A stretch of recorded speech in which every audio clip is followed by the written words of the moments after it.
Hello दोस्तों, refix India के YouTube channel पे आपका फिर से स्वागत है। तो दोस्तों, आज की वीडियो में हम बात करेंगे। हमारे पास सेट है एमआई कंपनी का। तो देखिए, एमआई के सेट में काफ़ी तरह की दिक्कत हमारे को देखने को मिलती है। तो अभी इस पैनल के अंदर क्या दिक्कत है, इस सेट में क्या दिक्कत है, ये हम स्टेप बाय स्टेप देखते हैं। तो सबसे पहले मैं आपको बताने वाला हूँ कि हमारा जो नया बैच है अभी स्टार्ट होने वाला है 1 तारीख से। तो अगर आपने ज्वाइन करना है तो आप ज्वाइन कर सकते हैं। ज्वाइन करने के लिए नीचे दिए कॉन्टैक्ट नंबर पर कॉन्टैक्ट कर सकते हैं, जिसमें आपको पूरा प्रैक्टिकली आपको रिपेयर करना सिखाया जाता है। जो कि हमारे पास सेट जो आते हैं सारे कस्टमर से आते हैं और मैकेनिक भी हमारे पास सेट लेके आते हैं। तो अलग अलग तरीके के फॉल्ट आपको देखने को मिलेंगे, जिससे कि क्या है आप परफेक्ट तरीके से रिपेयरिंग सीख पाएंगे।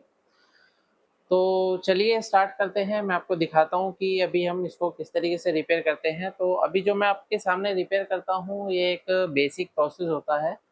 बाकी इसके पीछे काफ़ी सारी टेस्टिंग होती है, किस तरीके से चेक किया जाता है, सिमेट्रिक को कैसे रीड किया जाता है, ये मैं अपनी ट्रेनिंग के अंदर सारी चीज़ें स्टेप बाय स्टेप बताता हूँ। और सिमेट्रिक आपको कहाँ से मिलेगा, कैसे आप डाउनलोड कर सकते हो, ये सब चीज़ें हमारी ट्रेनिंग में रहता है।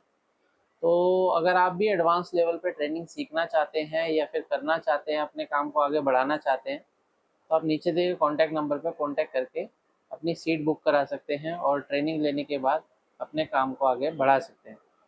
तो चलिए अभी देखते हैं। अभी मेरे पास जो सेट है इसको हम स्टार्ट करते हैं। सबसे पहले ये मैं पावर बटन प्रेस कर लेता हूँ। ये मेरा सेट जो है वो स्टार्ट हो गया है। तो अगर आप यहाँ पे देखेंगे तो ये हमारा सेट स्टार्ट तो हो गया है, लेकिन अभी हमारा कंडीशन अगर आप यहाँ पे देखेंगे तो ये नो पिक्चर की कंडीशन में है। और जब भी पैनल हमारे पास नो पिक्चर की कंडीशन में आता है तो पैनल को हमारे को कई तरीके से चेक करना पड़ता है, क्योंकि पैनल में शॉर्टिंग की वजह से भी ये कंडीशन मिलती है, या फिर पैनल में कोई आईसी खराब हो जाए तब भी इस तरह की दिक्कत मिल सकती है। अभी अगर आप देखेंगे सेट हमारा ऑन कंडीशन में है, यहाँ पे लाइट ब्लिंक कर रही है, यानी कि हमारा जो मदरबोर्ड है वो प्रोसेस में है। तो अभी इसको हम चेक करते हैं और देखते हैं। ये एमआई कंपनी का सेट है। तो मल्टीमीटर को हमने सेट कर लिया है डीसी वोल्ट की रेंज पे। तो मैंने बहुत सारी वीडियो काफ़ी सारी बना चुका हूँ, जिसके अंदर मैंने आपको बताया है किस तरीके से पैनल को हम स्टेप बाय स्टेप देखते हैं और रिपेयर करते हैं।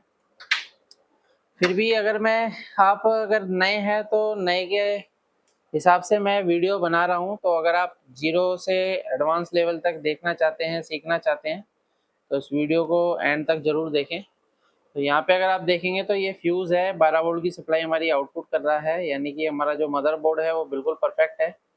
और ये जो 12 वोल्ट की सप्लाई है जाती है हमारी डीसी टू डीसी सर्किट में। तो अगर आप यहाँ पे देखेंगे तो डीसी टू डीसी आईसी हमारी है यहाँ पे लगी हुई है। तो डीसी टू डीसी आईसी से हमारा जो पहला वोल्टेज निकलता है सबसे पहले 3.3 वोल्ट हमारा यहाँ पे ओके है। और देख दोस्तों, ये जो पैनल है हमारा नॉन जीआईपी पैनल रहता है। तो नॉन जीआईपी पैनल को टेस्ट करने का एक प्रोसेस अलग होता है। तो यहाँ पे अगर हम देखेंगे तो 3.3 वोल्ट की सप्लाई हमारी परफेक्ट है। और ये 3.3 वोल्ट की सप्लाई जो जाती है हमारी, अगर आप यहाँ पे देखेंगे तो ये हमारा रोम आईसी लगी हुई है। रोम आईसी पे हमारा 3.3 वोल्ट ओके है। और रोम आईसी पे 3.3 वोल्ट ओके है। और टीकॉन आईसी में भी 3.3 वोल्ट जा रहा है, ओके है। उसके बाद 3.3 वोल्ट की सप्लाई जब हमारी आईसी की रिक्वायरमेंट कंप्लीट होती है, और ये जो हमारी आईसी है यानी कि जो पैनल है सी सॉट कंपनी का पैनल है, और काफ़ी अभी रनिंग पैनल है, काफ़ी चलता है अभी ये। तो आगे अगर देखते हैं तो हमारी जो डीसी टू डीसी आईसी है ये अलग अलग वोल्टेज बनाती है। जैसे सबसे पहले अगर हम देखते हैं तो यहाँ पे एवीडीडी वोल्टेज हमारे को मिलना चाहिए। तो एवीडीडी हमारा ओके है। एवीडीडी के बाद हमारा एच एवीडीडी बनता है। तो अगर आप यहाँ पे देखेंगे यहाँ पे ऑलरेडी मेंशन है। तो एच एवीडीडी जो वोल्टेज रहता है वो हाफ वोल्टेज रहता है हमारा एवीडीडी का। तो ये भी हमारा ओके है। उसके बाद ये जो हमारी DC to DC IC plus gamma IC इसके अंदर कंबाइंड है। तो अगर आप यहाँ पे देखेंगे तो ये गामा के हमारे सिग्नल आउटपुट हो रहे हैं, लेकिन गामा का भी कोई रोल नहीं है अगर पिक्चर नहीं आ रही है तो इसके अलावा अगर हम देखते हैं तो हमारे को वीजीएच वोल्टेज चाहिए। तो वीजीएच वोल्टेज अगर देखते हैं तो 32 वोल्ट ओके है हमारा।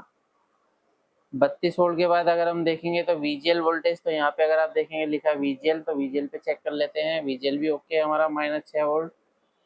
तो वोल्टेज तो हमारी ऑलमोस्ट ओके है, लेकिन फिर भी हमारा जो पैनल है अगर इस कंडीशन में है तो अभी क्या है कि हमारे को ये चीज़ देखनी पड़ेगी कि ये जो पैनल है, पैनल की सभी वोल्टेज ओके हैं और ये सभी वोल्टेज जो है ये हमारी गेट साइड पे जाती है, यानी कि यहाँ से होकर और हमारी गेट कॉफ के अंदर जाती है और गेट कॉफ से हमारा जो पैनल है वो स्कैनिंग करता है और स्कैनिंग करने के बाद हमारा पैनल ये चलता है। तो अभी क्या है कि अगर आप यहाँ पे देखेंगे तो ये हमारी जो आईसी लगी हुई है टीकॉन आईसी, टीकॉन आईसी हमारे और भी सिग्नल बनाती है, यानी कि DC to DC IC boost voltage बनाने का काम करती है। तो टीकॉन आईसी हमारी अलग अलग वोल्टेज बनाने का अलग अलग सिग्नल बनाने का काम करती है।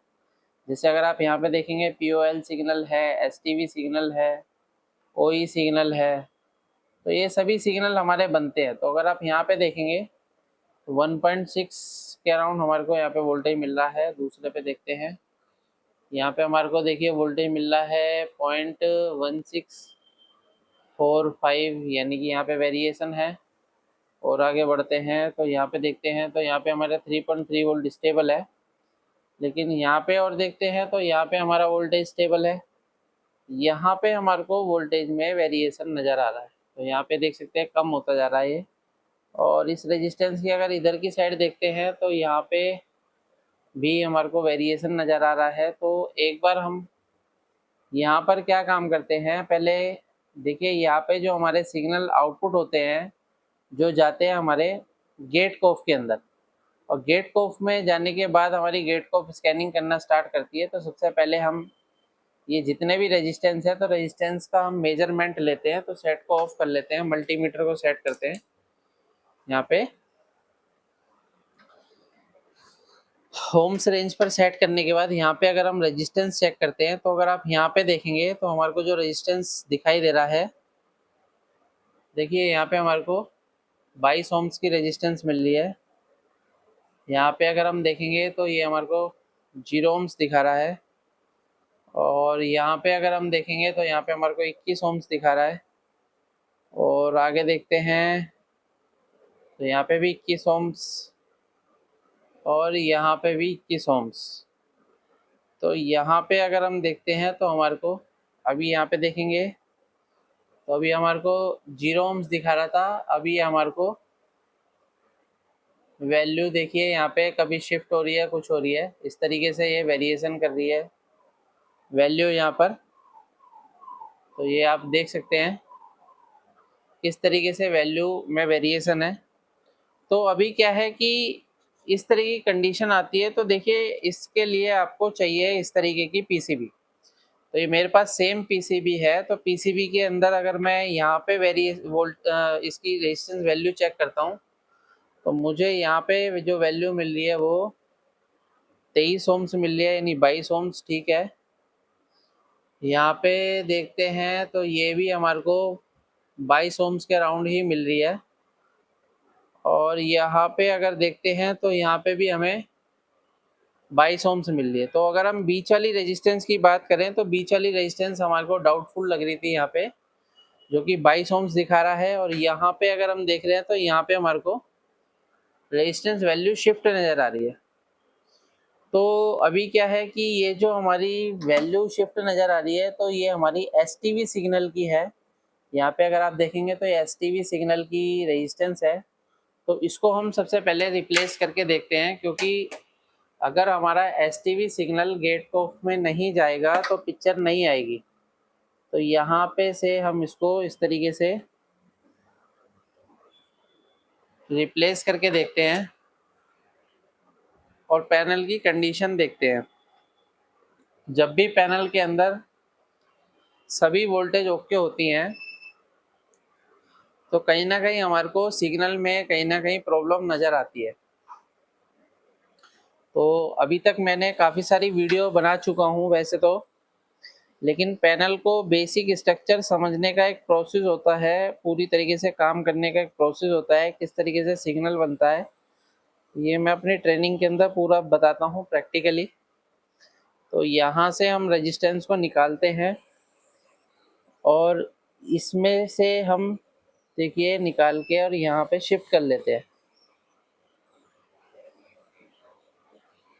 तो अभी ये हमारी रेजिस्टेंस रिप्लेस हो गई है।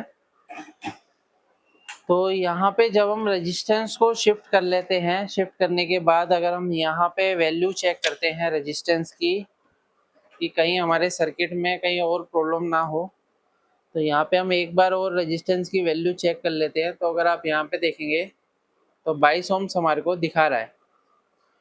तो अगर हम इसकी वोल्टेज चेक करते हैं, पहले हमारे को वोल्टेज में भी वेरिएशन नज़र आ रहा था, क्योंकि जब भी आप चेक करते हैं किसी भी सिग्नल को वैसे तो डीएसओ से चेक किया जाता है, लेकिन अभी मैं जो वीडियो बना रहा हूँ काफ़ी सारे टेक्नीशियन भाई ऐसे देखते हैं जिनके पास डीएसओ नहीं होती है, तो आप वोल्टेज देखकर भी मेजरमेंट कर सकते हैं। तो अभी मैं सेट को स्टार्ट करता हूँ, और स्टार्ट करने के बाद यहाँ पे अगर हम वोल्टेज देखते हैं तो यहाँ पे हमारे को वोल्टेज में कोई भी वेरिएशन नज़र नहीं आ रहा है। तो यहाँ पे अगर आप देखेंगे तो 18 मिली वोल्ट मेरे को यहाँ पे मिल रहा है, यानी कि जब भी आप सिग्नल देखते हैं तो सिग्नल पे हमारे को काफ़ी कम वोल्टेज देखने को मिलता है। तो यहाँ पे अगर हम पिक्चर देखेंगे तो पिक्चर की क्या कंडीशन है, तो यहाँ पे अगर आप देखेंगे तो पैनल हमारा बिल्कुल परफेक्ट तरीके से चल रहा है। अभी इसके अंदर जो प्रॉब्लम थी वो एसटीवी सिग्नल के मिसिंग होने से नो पिक्चर कंडीशन में ये पैनल चला गया था। अभी हमारा पैनल ओके हो चुका है। तो इस तरीके से हम किसी भी पैनल को आसान तरीके से रिपेयर कर सकते हैं। अगर आप भी एलसीडी एलईडी टीवी रिपेयर की ट्रेनिंग लेना चाहते हैं तो नीचे दिए गए कॉन्टैक्ट नंबर पर कॉन्टैक्ट कर सकते हैं। वीडियो आपको पसंद आए तो वीडियो को लाइक करें, शेयर करें, कमेंट करें। Thank you friends.